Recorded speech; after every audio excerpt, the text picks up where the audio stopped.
In the Buddha, the Dharma, and the Sangha most excellent, I take refuge until enlightenment is reached. By the merit of generosity and other good deeds, may I attain Buddhahood for the sake of all sentient beings.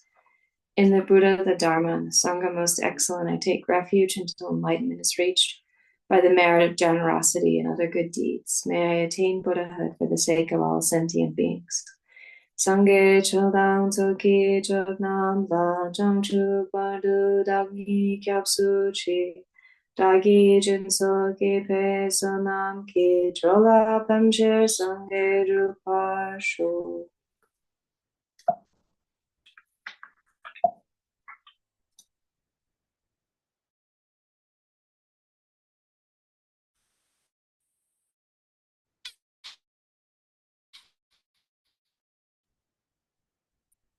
Day, about a half an hour session.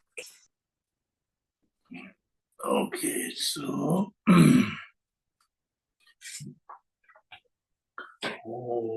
Lama Jano, Jinzawa, Lama Jano, Bade, Lama Puja, the Woka, Jindra, the Mother Belanda, to Jin, just a good in the middle Jeju. Womboje, Womba, Virgin, the Jan, Bonjan, so on the Zotu, just in Jelosh.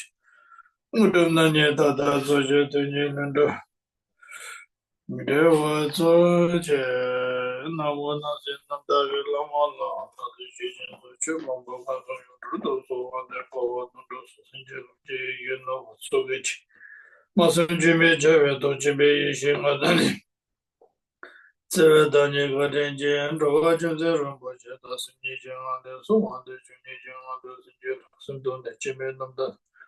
Londe Chubodo over Singelo, no other messenger, no Japanese over Singelo, Chumum Dovers. Lantovas over Singelo, Tuna, Ishis on Jogelos. Also, such as Jogamudo over Singelo, so Javagundo and Domama, and Michu Japolo, Southern London, there are the Doje Change Combine Dojo, Sanja Sinja, Boje, Maje, Bonam, Hidre, Ivanya, Conde, Condo, Beva, shows. Okay, so please. I hope so everyone is good evening. So welcome. So continue reading the Longchenpa's text, which is 30 pieces of the heart advice. I think we're in verses 6. Okay. Okay, we're in the 6. Okay. Okay. Oh, we're in the 6.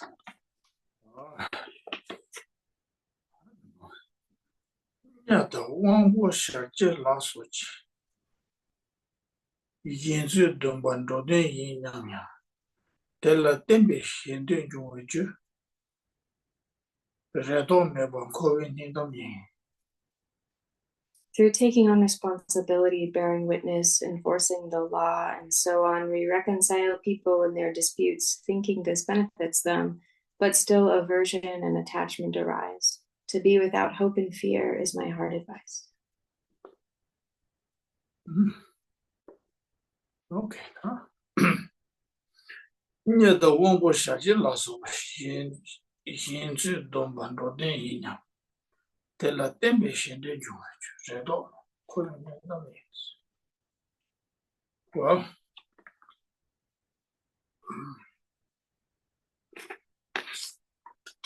okay, so may say a few words about this one, and then everyone have your own thoughts about it, which is we are kind of, this is not the actual teaching, this is not, it's about our kind of conference, the discussions, to share individuals' own thoughts about this, okay? So then we can take this individually, what should we, individually should be done, practice, so this one is my understanding. Yeah, the one who shall tell us of Shen Dong Ban Zhou Den Yin Yang, the La Tembe Shen. Radon going in the means.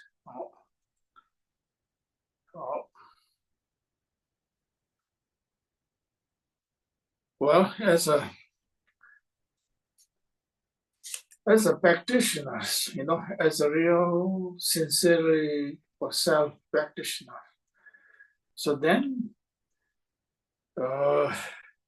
always, I think they focus their own practices, how to train their own mind, which is very, very important.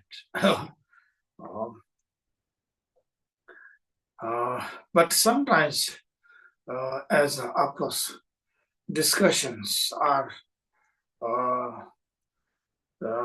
as a discussions kind of QA and so forth, and those are very important in a dharmic practice, as a study point of view, as a contemplation point of view, or meditation point of view. Those are really, really important. But there's sometimes when we discuss so on, then sometimes go beyond sometimes challenge as a human being. So that's quite a bit sometimes difficulties there, So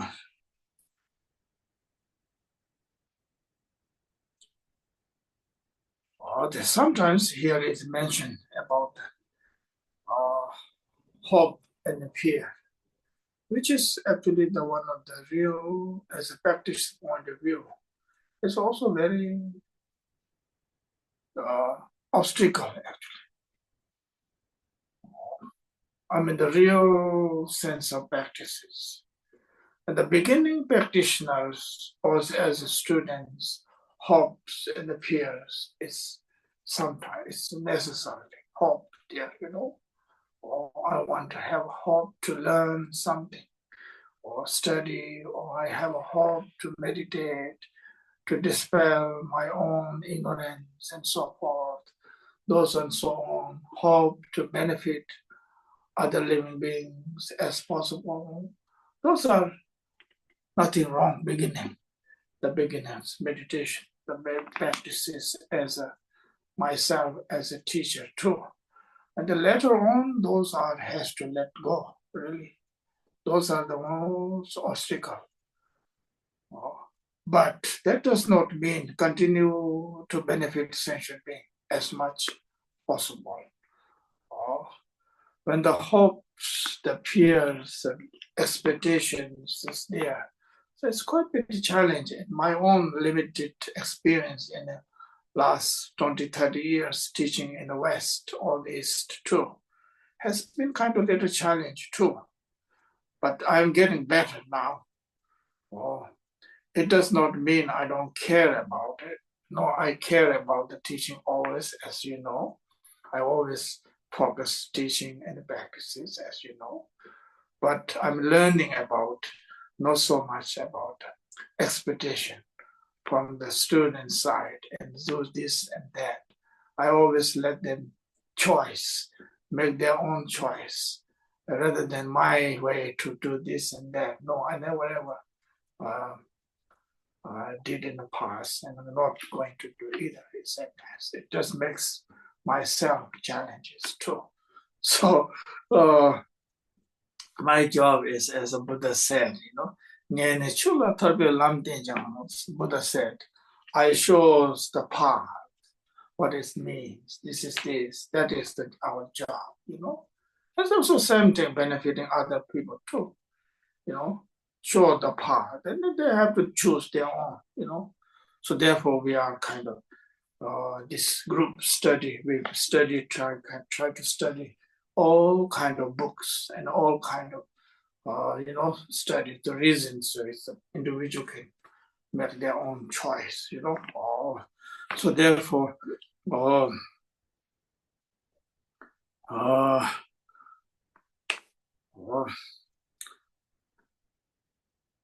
so therefore it is important as a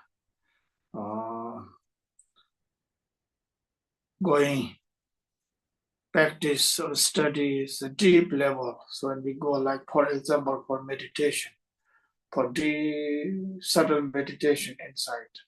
So then we have to go along those expectations. Really, it makes so kind of binded in our inside mind, so emotionally, so many things, this and that.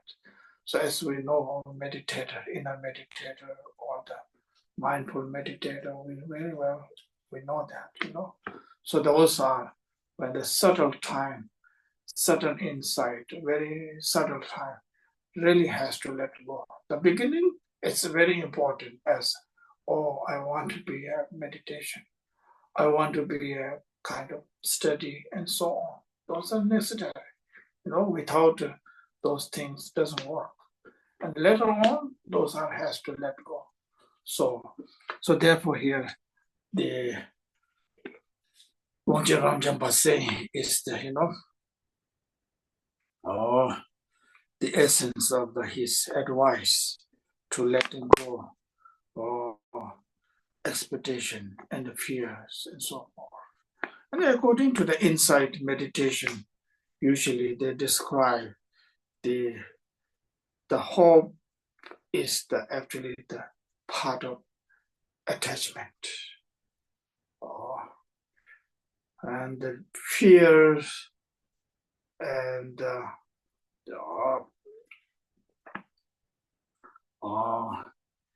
it's part of the aversions.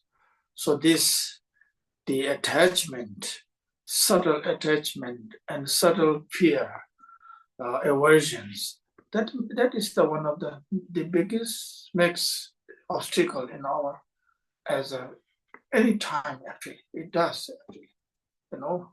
When you go deeper level, whatever, it also lots of obstacle there inside. So that is how we are supposed to be learning about inside meditation, how to let go, how to remain into the really nature states as as possible. Or I think the best way is without the fear and expectations to benefit sentient being or practice oneself as possible. I think that's my understanding. The Longchenpa was talking about it. So let me stop here. So anybody else to make other points? I'm just gonna invite people as we have a few new people here. I want to give them the first opportunity to share, ask questions. Emmy, would you like to go first? Do you have any questions or comments? Actually, I don't have a question. Maybe it's in a not commentary, Lama, but I think in this verse also says that, well, to me, it talks about like a strong sense of justice that we have as in the modern times, isn't it? And this is also rooted by fear and hopes. Or maybe I'm just understanding wrong the advice.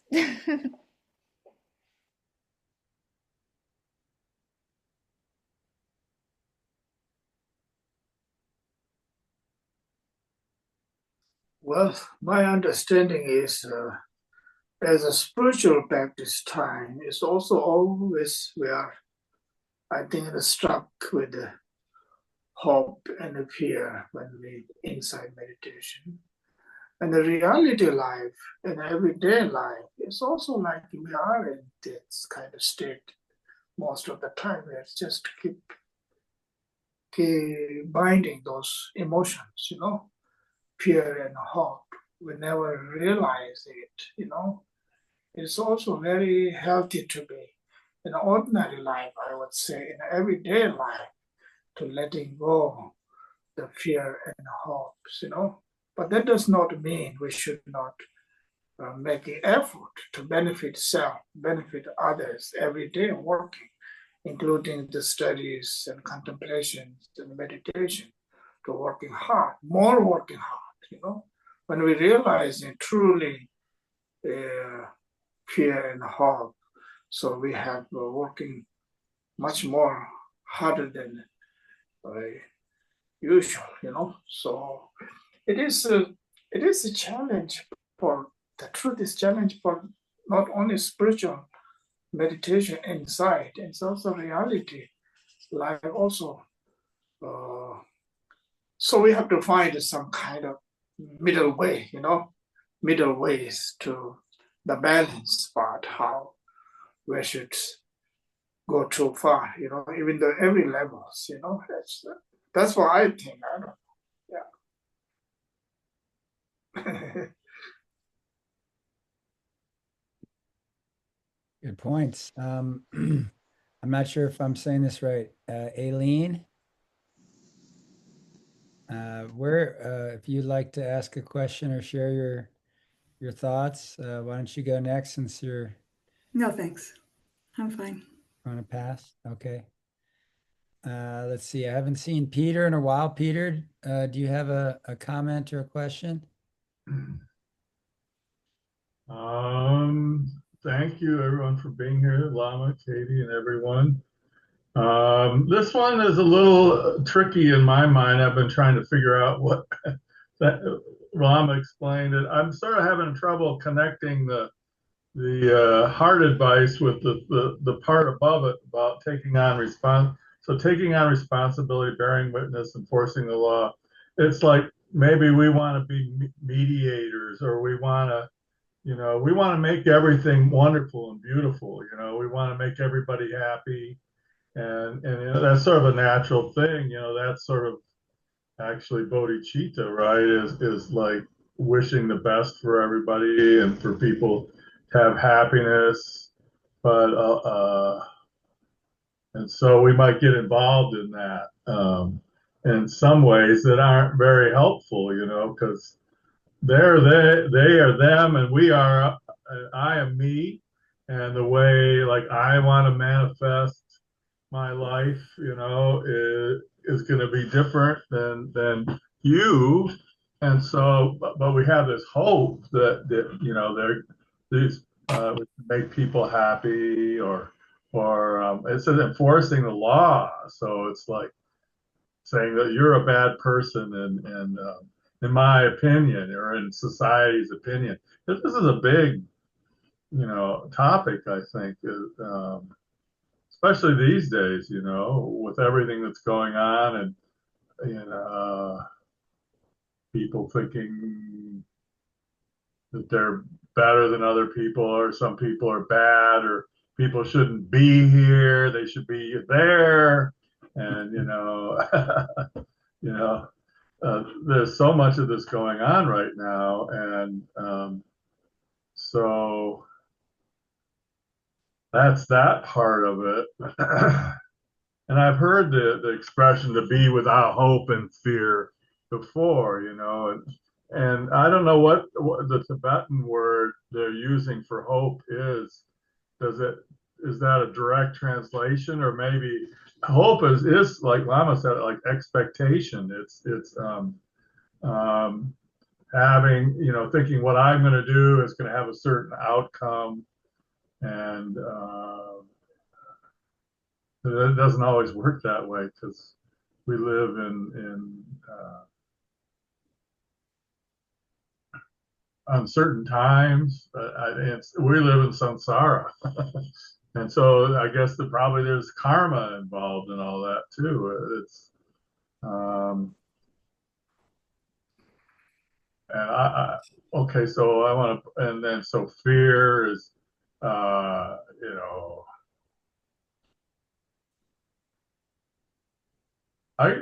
guess I do live in fear sometimes. I feel like, oh, what if, and I try to project out into the future, that I want certain things to happen or whatever, and I'm afraid for myself that I'm going to do something wrong, or say something wrong, or my ideas aren't right, or I'm not good enough. All that kind of, especially for me, I personally like the fear that I'm not good enough, or so I have that fear. And so, well, I was this morning, and I've been thinking about, I've been thinking a lot about our trip that we, that Lama and Katie and I and other people had, and I've been thinking about that trip a lot, and I think I did have certain expectations, but I tried to cool it a little bit, and things came out like much more wonderful than I could ever have hoped, So hope can be this trap, I think, that of actually limiting myself, like, and even like when it comes to the Dharma, that I hope that, I'm going to become enlightened, I'm not even sure I know what that means yet, so for me anyway. And I have some fear that if I don't become enlightened, I'm going to end up in some realm in my next lifetime that I don't want to be in, so I think, Lama, you're right. The middle way, trying to balance between all those things is so important. And I don't want to talk too long, but I'm feeling like this is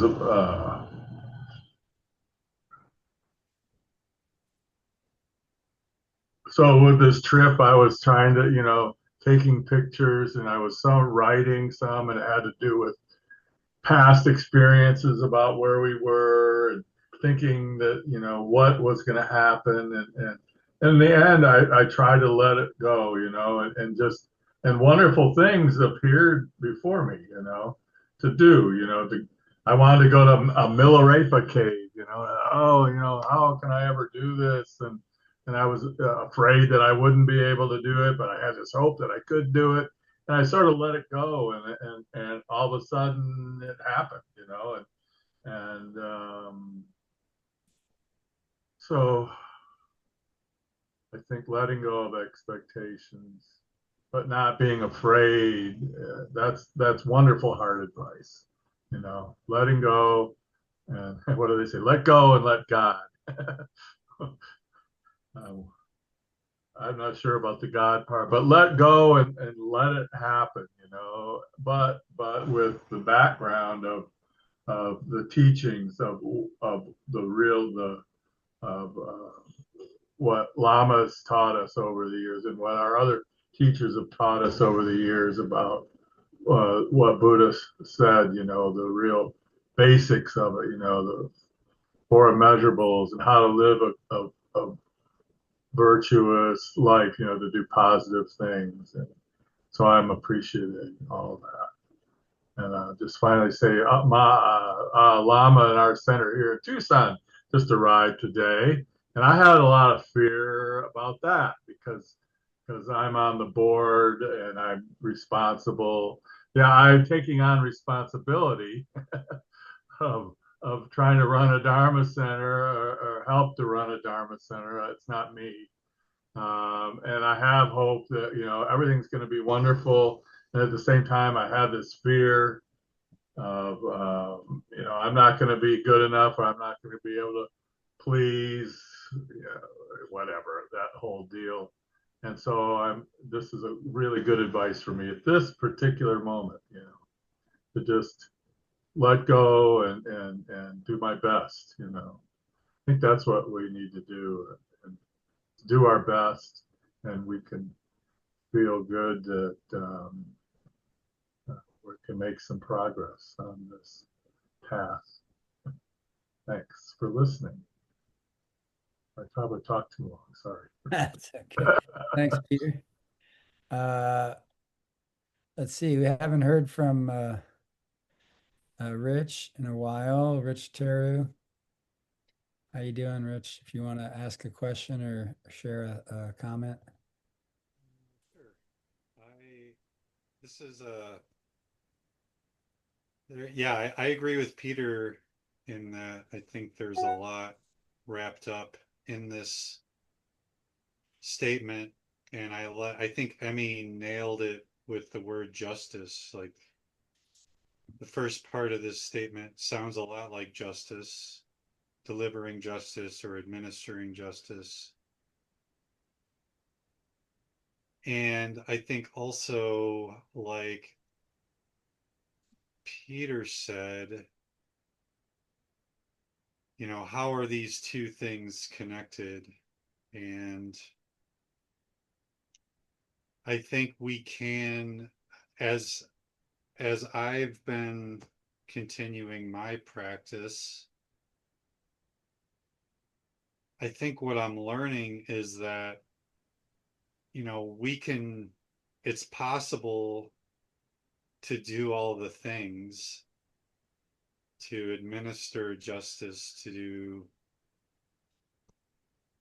try to be a positive influence to beings around us, that is directly within the bodhisattva vow and part of bodhicitta. But it seems like the true awakening is to be able to do those things without the attachment, without the hope, without the fear. Every once in a while I succeed at that, but I think there still is a lot of human tendencies being raised. Fear is an important tool that our parents use and society uses. So I don't know how to wisely marry these two statements, but I think it hints at the underlying teachings of insight, as Lama said, and how do we, I stopped using the word Buddhism to my family, and I started just saying it's about being a good human being, right? And that's the cool thing about the religion of Buddhism. It's like really it's about being a good human. So I think that's where this is, like, figuring out how to be just, how to be an ally without the attachment and the things that maybe the delusion of the relative reality that we're living in. So I don't know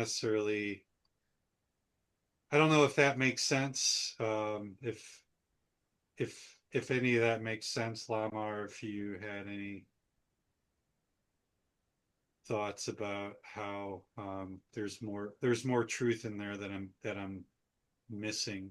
But those are my comments.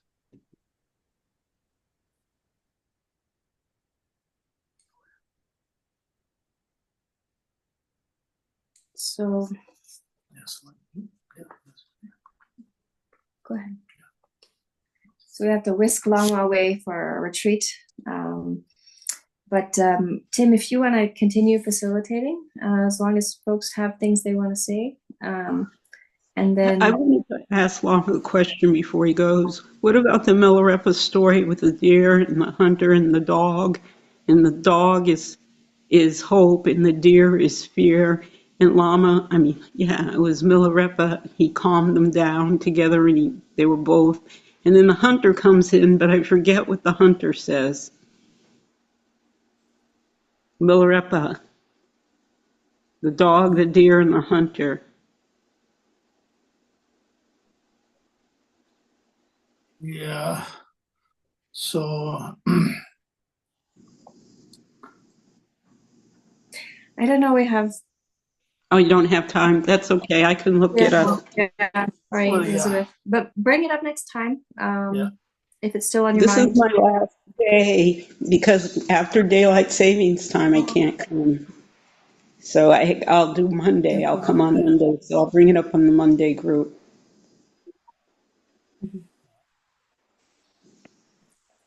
Well, thanks for joining us, Lama, Katie.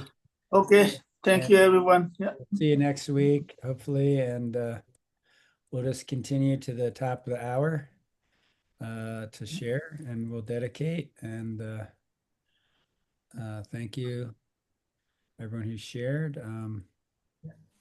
Sorry, we have to leave. We have to far to walk. So I wish to have. Glad you're feeling better. Yeah. Thank you, Lama. Thank you, Katie. We'll see you next week. Yeah. Yeah. Okay, let's see. Richard Z, would you like to share thoughts on this verse or in general? Sure. I think some of this landed with me a little bit similar to the way it did with Peter. In terms of reconciling disputes, it certainly seems very timely in this world. What came to mind for me was almost like two examples or two thought exercises. So, I think of like the work that His Holiness the Dalai Lama has done to try and bring reconciliation between the Chinese and the Tibetans, or Desmond Tutu and the work he's done towards truth, reconciliation, and healing in South Africa. Another of my heroes, Thich Nhat Hanh, and what he did to try and mediate between the two sides in the Vietnam War. I think in those examples, you have a sense of the bodhisattva impulse where they're truly doing it with an altruistic sense of wanting to bring peace to beings in those countries and peace into this world of ours. By contrast, let's imagine a hypothetical world leader who gets involved in some mediation in hot spots around the world. But you sometimes perhaps get the vibe that this hypothetical leader is doing it for reconciliation, for recognition, as in winning prizes, and to puff up his own ego. And the aversion side might be, taking swipes at political opponents and the like. So that work reveals itself perhaps as being tainted by hope and fear, or certainly attachment and aversion. And I think that contrast for me makes this verse come alive. And kind of bringing in what Rinpoche shared with us before he left, I wouldn't have thought of the insight piece of it. But I think we all have the potential for self-deception. And where the insight comes in for me in this particular example would be to be brutally honest with myself. Am I truly doing this for the benefit of the others? Or is there a subtle sense of ego clinging and puffing myself up here? And I will acknowledge, I'm not above either. So I think that's sort of the challenge here, is to bring that sense of honesty and if you will, monitoring and mindfulness to our path in the world. So I hope that makes sense. And thank you for listening. Great points and examples. Thank you. Elizabeth, did you have anything else that you wanted to share other than your question about Milarepa? Anything in relation to the passage we focused on today? I hope I win the case. I fear I will not win the case. Those are attachments. I think one of the things in the Milarepa story is the dog is chasing the deer, and the deer is running for its life, which is fear, and the dog is running for its supper, which is hope. And then Milarepa tames them both, and they say through his compassion. But I think it's a representation of equanimity, free from attachment and aversion. The dog and the deer are able to lie down next to each other because of equanimity. The fear is gone and the hope is gone. It's equanimity, and equanimity is free from attachment and aversion. Then I just looked it up on the web. The hunter comes in and sees the deer and the dog together blissfully, I'll add, just for what the hell of it. And he's moved by that, and then he becomes Milarepa is one of Milarepa's students. I don't know if a great student or not. And then I have a little joke about that, and that's basically that the hunter, they called him the cotton-clad one.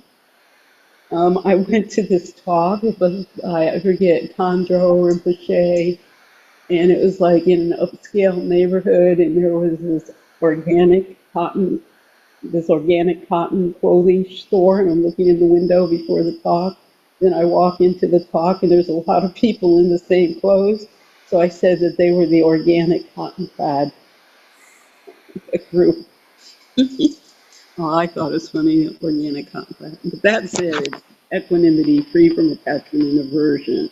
So he's saying if you get into these, then you're going to be in attachment and aversion. But not if you're Milarepa.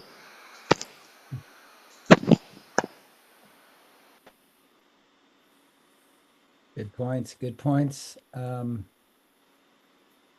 Yeah, I guess, what came up for me initially, like several of you mentioned, it's a little bit of a stretch. It seems like it's written kind of to a person of, higher social standing or responsibility, like a lama would be, or an abbot in Tibet at the time Longchenpa was writing this. And they often had a lot of social responsibility as a learned and sort of respected figure in the community. And I think that was probably a perennial challenge, for a lot of lamas to not get too embroiled in trying to oversee their communities, their monasteries. Lama has spoken pretty often and frankly about the challenges of administrating a monastery, much less the larger community, village, lay people, or so I don't know for myself. Obviously I think it's just more of an internal, it's hard to imagine really taking a responsibility like that or being in a situation unless you're involved in law or activism of some sort or politics. But I think personally, I found it, just in a way helpful, as a lot of you mentioned, just not having expectations of people necessarily listening or being able to be helped, or my capacity, just because my mind or my intellect or my good intentions or whatever would like to insert myself. Partly I don't like conflict, so I think the thing that came up for me was like, you know, instead of letting people have it out, so to speak, and maybe in my family or other friendships, or sometimes I want to rush in and go, hey, let's take it easy, let's like be the peacemaker or reconcile people, when maybe they actually need to like kind of have it out, and as Richard was saying, be brutally honest and go, that was out of line, you hurt my feelings, or this is unfair, or why, whatever grievances that might come up. Sometimes I think that we get a little too, it's easy as a well-intending spiritual person or student to think that peaceful non confrontation is better. But at times, sometimes I go, well, clearly there are a lot of beings on this planet that feel the need for conflict, ideological or whatever, and it is, as Peter said, we are in a world of duality. We're in a samsaric, uh, mental predicament state, and so some of that may in fact be really necessary. And me trying to stop some people having road rage, or I don't know.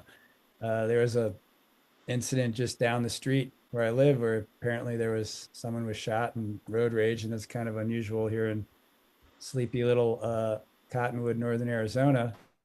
But I thought, I would never dream of really jumping in the middle unless I really thought, okay, I have to protect someone who's, maybe innocent, or, an elder or a child, or, someone who, but even then, to be a little thoughtful, because I might just become another casualty. So I think it's an interesting thing to ponder. As Lama has often said, we need to bring the teachings into our daily life, into this current time. And I really appreciate everyone's thoughts and insights. We're all coming from different uh, parts of the country or world, and experiences, and so yeah, I really appreciate everyone sharing. We have about 15 minutes, so maybe 10 more minutes of discussion if anyone had some follow-ups, or other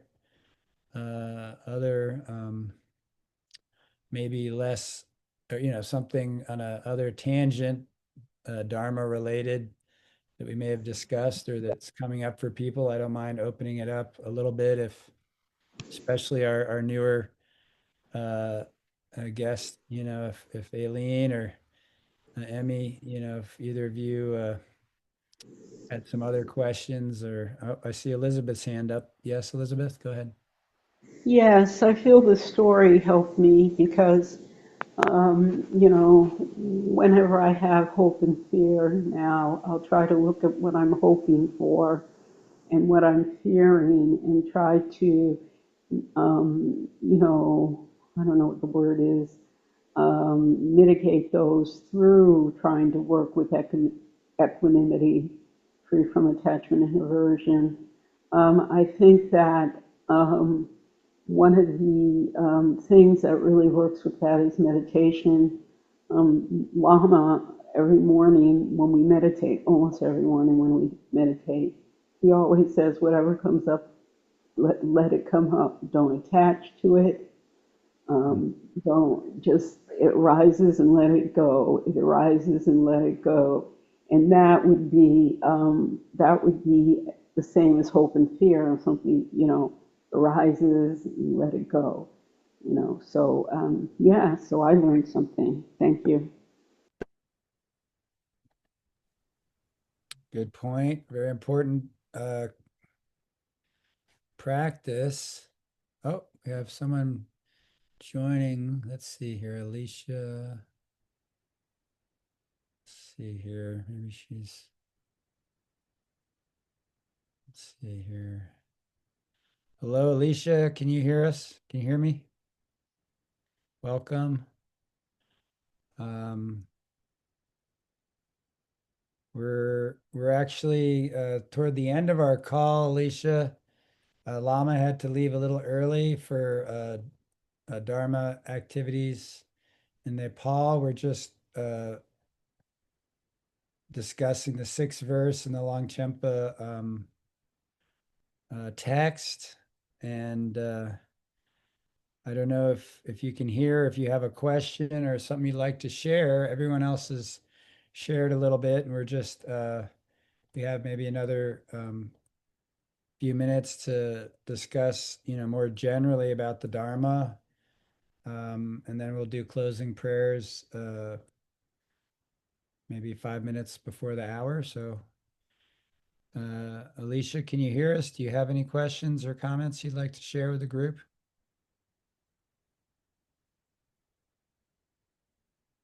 Oh, thank you very much. You're welcome. Can you talk up a little bit? I'm having a bit of a hard time hearing. Speak a little bit English. I try to understand in English. Yeah, we've been starting the calls at 5 p.m. to Arizona Standard Time where I am. So I apologize. It's sometimes a little tricky because we don't actually change time for daylight savings. Everybody else does. So next week, depending on where you are, you may be a little later or earlier. And I hope that doesn't make it too much more difficult for you to join. And yeah, we were to paraphrase the passage we were discussing was about being cautious about taking on responsibility and in helping people with their disputes and to be aware of the hope and fear in one's own mind in that process or in general. So if you look up on the chat, I believe Katie left the link there for the text, Lotsawa House. So you can click on that and see the text that we're going to be continuing to discuss. Does anyone else have anything they'd like to share before we? I would like to just say something that I mentioned that I'd come back from this trip with Lama and Katie, and I want to say if yeah, how much Katie and Lama both put into this to make it such a wonderful experience. And if you ever, can, hopefully they will be doing more pilgrimages. And if you have the opportunity to, I would highly recommend it. And we had a wonderful time in Boda near the stupa. And we were there for the revolution. And afterwards, it's sort of funny. I went on this on a hike. I had to rent a four-wheel drive to get up there because I can't walk that far anymore. But I did walk up to the cave where Milarepa and the hunter and the dog and the deer were, and it's the exact spot where that happened. Where the cave was, and where the bow that the hunter had that Milarepa threw it up on the mountain. It's still up there. You can see it. And they built these. It's sort of strange. It's a very remote area, but there's a road going. They're building a road up to this place, and it's maybe a third of the way up. So I got to benefit from that, from not having to walk quite as far. It's like from 12,500 to 15,500 feet up. And the last maybe 500 feet was a very treacherous trail that almost impassable. I had this feeling people were falling off of it or whatever. So they built this fabulous stairway to get up there. But you get up to the top of it, and the platform is like level, like halfway across where the cave is. So you can look sort of down into the cave, but you can't really get into it. And anyway, it was so moving to me to actually be a place where I knew the story that we probably all heard, about Milarepa actually happened. I had no idea until I got up there. That's exactly what that place was. And so I guess I'm just saying this not to like, sometimes I feel like I'm boasting about it, but what I'm boasting about is that, or feeling is like I had this experience there that was beyond anything that I could ever have imagined, any hope that I ever had.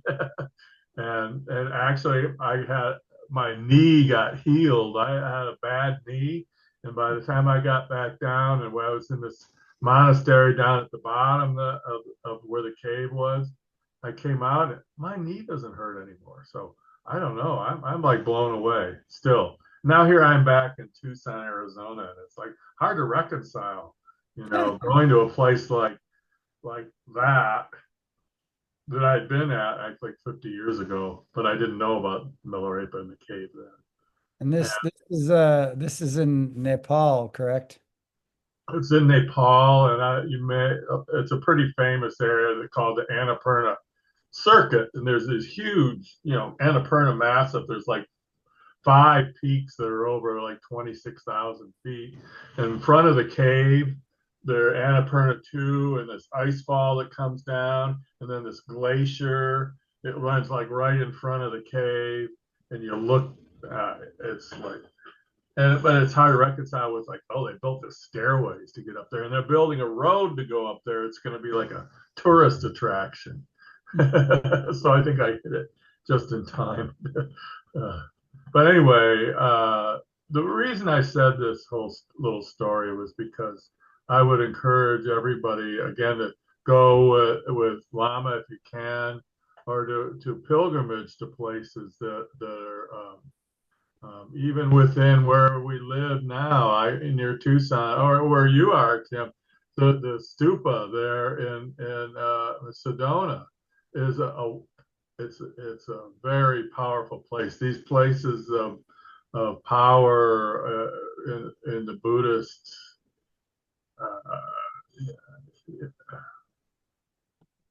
I think are important to go, to try to see if we can. Even me, like I knew I didn't have many more years left to go before I wouldn't be able to get there. So anyway, sorry. Thank you for listening to my little story. No, I love it. We'd love to hear more. We're kind of out of time for this week, so by all means, save your questions, jot them down for next week. Look up the text if you have time, and I'll just try and share the screen here for our dedication prayers. Okay. Just as the Bodhisattva Manjushri attained omniscience and Samantabhadra too, all these merits now I dedicate to train and follow in their footsteps. May I never in any lifetime be separate from the authentic Lama and always enjoy the splendor of the Dharma. Perfecting the qualities of the paths and levels of realization, may I swiftly attain the state of Vajradhara. Bodhicitta, the excellent and precious mind, where it is unborn, may it arise. Where it is born, may it not decline, but ever increase higher and higher. For this realm encircled by snow-covered mountains, you are the source of every benefit and bliss without exception. Tenzin Gyatso, you are one with Avalokiteshvara. May you remain steadfast until samsara's end. And single source of benefit and happiness, may the teaching song remain. And may the lives of those who hold the teachings be stable like a victory banner. Okay, well, thank you, everyone. Please feel free to share and let other people know about the call and whatever. I always just put in a little plug that Lama offers these free, and in the spirit of traditional Tibetan, traditional teachings, we can offer, a few dollars through his website, lamagursam.org. It's always appreciated. Lama is very humble and generous, and in whatever level you feel moved, please don't hesitate to do that or reach out if you need a little help doing that. And look forward to hopefully seeing you all next week. Thank you, Tim. Yeah, thanks for hosting, Tim, and thanks everyone for your sharings. It was wonderful. And I'll be moving on to Monday, so this is the last day. Bye. Okay, we'll miss you, Elizabeth. Thank you for all your shares. Thank you. Say hi to everybody on Monday night. Okay. Okay, good night. Good night.